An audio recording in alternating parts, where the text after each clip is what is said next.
Alhamdulillah, wassalatu wassalamu ala rasulillah.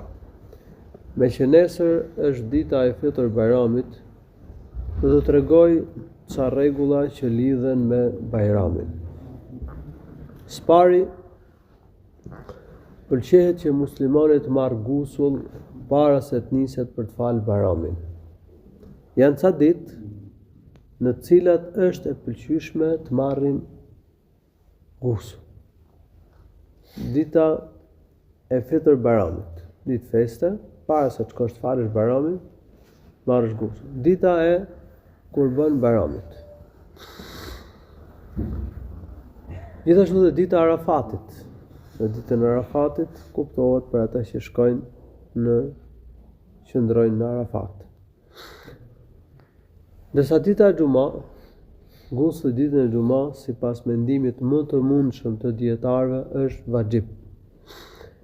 Këto 4 ditë pra, gusli është larja e përgjithshme e trupit, të lash gjithë trupin. Sipas sunetit profetit kuptohet. Pra këto 4 ditë, larja në këto 4 ditë e ka përmendur Ali ibn Abi Talib, që është një nga shokët e nderuar të profetit, është khalifi i 4.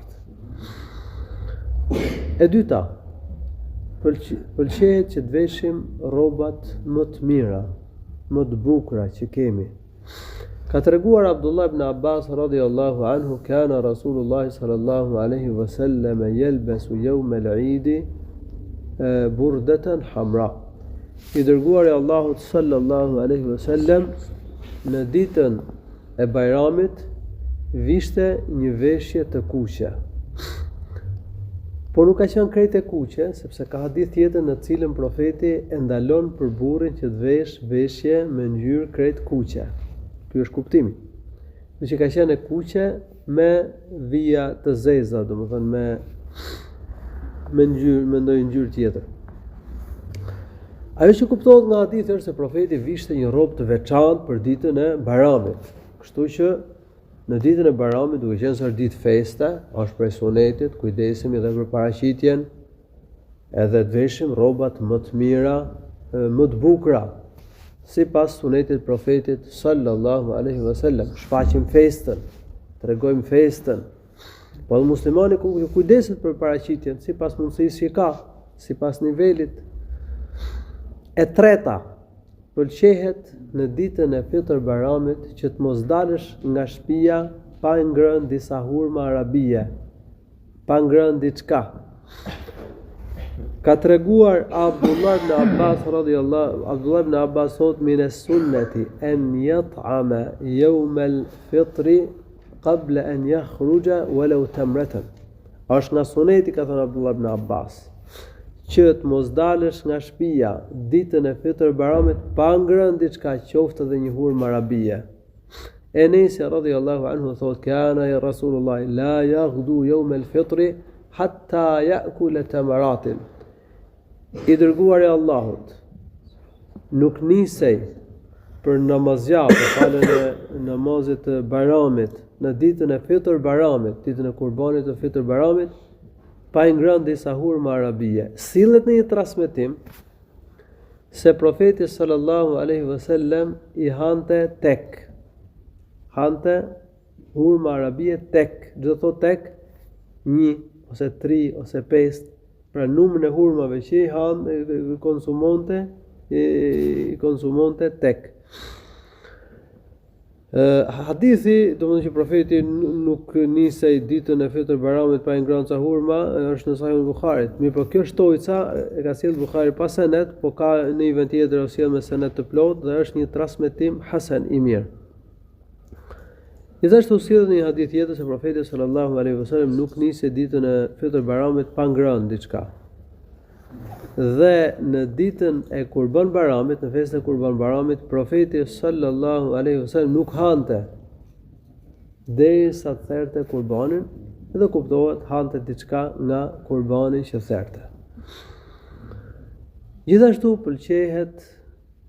pëlqehet që të ndrojmë rrugë.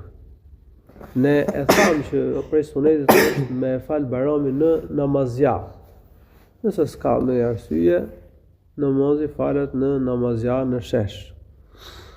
Edhe pse këtu në vendin tonë ka vende ku falen nëpër xhamia dhe namazi quhet i saktë dhe në xhami, namazi i Bayramit, po suneti dhe më e mira është që të falet namazi i Bayramit në namazja, në shesh, ku mlidhen muslimanët, burrat, gratë, fëmijët. Ne e përmendëm dje që kur folëm për rregullat e namazit Bayramit që është detyrë që edhe gratë të marrin pjesë në faljen e namazit Bayramit, sepse ka dhënë urdhër profeti, edhe vajzat, kështu që dal kryefamiljari me gjithë pjesëtarët e familjes, edhe shkojnë në namazja apo shkojnë aty ku falet namazi Bayramit.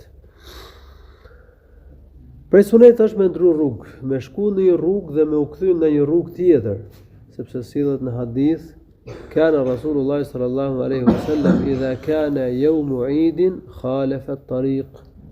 Profeti sallallahu alaihi wasallam në ditën e festës ndronte rrugë, shkonte nga një rrugë dhe kthehej nga një rrugë tjetër. Tekbiret, kjo është çështja e fundit që do t'u sqaroj, tekbiret e Bayramit. Tekbiret fillojnë që nga dalja prej shtëpisë, kur del nga shtëpia, që nga momenti kur del nga shtëpia e derisa fillon namazi i Bayramit, bëjmë tekbire. Kjo sillet nga profeti sallallahu alaihi wasallam, ka transmetuar Ibn Shihab az-Zuhri, ka transmetuar edhe Abdullah ibn Umar. Abdullah ibn Umar ka treguar që profeti sallallahu alaihi wasallam me disa nga pjesëtarët e familjes së tij, si Al-Fadl ibn Abbas, Abdullah ibn Abbas, Aliu, Jaferi, Haseni, Husaini, Usamia, për me gjithë ta dilte edhe shkonte në namazja duke bo tekbir, duke ngritë zërin me tekbir, me tehlil dhe tekbir, Allahu Akbar, la ilaha illallah. Forma e tekbir nuk përmen këtë transmetim, po transmetuar nga sahabët. Po cila është forma e tekbirit? Atëherë tham koha e tekbirit nga momenti kur del nga shtëpia, duke shku për namazja, e derisa imamit filloi namazin e Bayramit. Bëjmë tekbir me zë. Allahu Akbar, për dalësh nga shtëpia duke bërë tekbir. Allahu Akbar, la ilaha illa Allah, wallahu akbar, walillahi alhamd. Bëjmë tekbir dhe ngrejmë zërin. Kjo formul për mbahen tekbirin, Allahu Akbar, Allahu është më i madhi, la ilaha illa Allah. S'ka të adhuruar me të drejtë përveç Allahut, walillahi alhamd, falënderimi i përket vetëm Allahut subhanahu wa ta'ala. O suneti që me ngrit zërin kur bën tekbir. Tekbirin e bën secilin vetë, Allahu Akbar, jo në kor. Por nëse ndodh që ngjon njëri edhe ti bën tekbir, edhe do të shkon njerësh, nuk prish punë. Po e rëndësishme me ngrit zërin duke bërë tekbir. Forma e tekbirit që e përmendet transmetohet nga Abdullah ibn Abbas dhe Abdullah ibn Mas'ud, kënaqësia e Allahut të lartësuar qoftë për ta. Nëse fillojmë tekbirin që pas perëndimit diellit sonte, s'ka gjë, sepse transmetohet kjo nga disa selef. Mund të fillojmë që pas tek perëndimit diellit sonte. Elus Allahun që të na e pranoj agjërimin, na i pranoj ibadetet, na i pranoj lutjet. Elus Allahun që Bayramit na gjej shëndoshë mirë dhe gëzuar të gjithëve. Allahu shpërblet të mira, walhamdulillahi rabbil alamin. Sallallahu alaihi wasallam ala nabiyyina Muhammad.